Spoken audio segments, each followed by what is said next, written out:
एक निर्धन व्यक्ति था। वह नित्य भगवान विष्णु और लक्ष्मी की पूजा करता। एक बार दीपावली के दिन भगवती लक्ष्मी की श्रद्धा भक्ति से पूजा अर्चना की। कहते हैं उसकी आराधना से लक्ष्मी प्रसन्न हुई। वह उसके सामने प्रकट हुई और उसे एक अंगूठी भेंट देकर अदृश्य हो गई। अंगूठी सामान्य नहीं थी। उसे पहनकर जैसे ही अगले दिन उसने धन पाने की कामना की, उसके सामने धन का ढेर लग गया। वह खुशी के मारे झूम उठा। इसी बीच उसे भूख लगी, तो मन में अच्छे पकवान खाने की इच्छा हुई। कुछ ही पल में उसके सामने पकवान आ गए।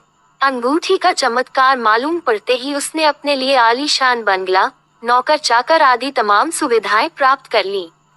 वह भगवती लक्ष्मी की कृपा से प्राप्त उस अंगूठी के कारण सुख से रहने लगा। अब उसे किसी प्रकार का कोई दुख, कष्ट या चिंता नहीं थी। नगर में उसका बहुत नाम हो गया। एक दिन उस नगर में जोरदार तूफान के साथ बारिश होने लगी। कई निर्धन लोगों के मकानों के छप्पर उड़ गए। लोग इधर उधर भागने लगे। एक बुढ़िया उसके बंगले में आ गई। उसे देख वह व्यक्ति गरज कर बोला, "ऐ बुढ़िया, कहाँ चली आ रही है बिना पूछे?" बुढ़िया ने कहा, "कुछ देर के लिए तुम्हारे यहाँ रहना चाहती हूँ।" लेकिन उसने उसे बुरी तरह डांट डपट दिया।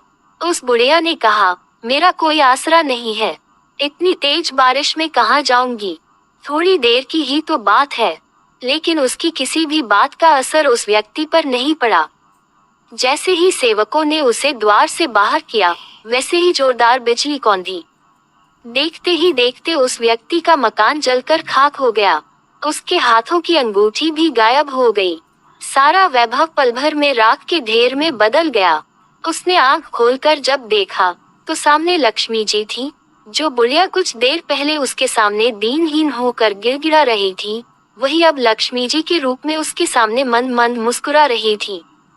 वह समझ गया उसने बुढ़िया को नहीं, साक्षात लक्ष्मी जी को घर से निकाल दिया था। वह भगवती के चरणों में गिर पड़ा। देवी बोली, "तुम इस योग्य नहीं हो।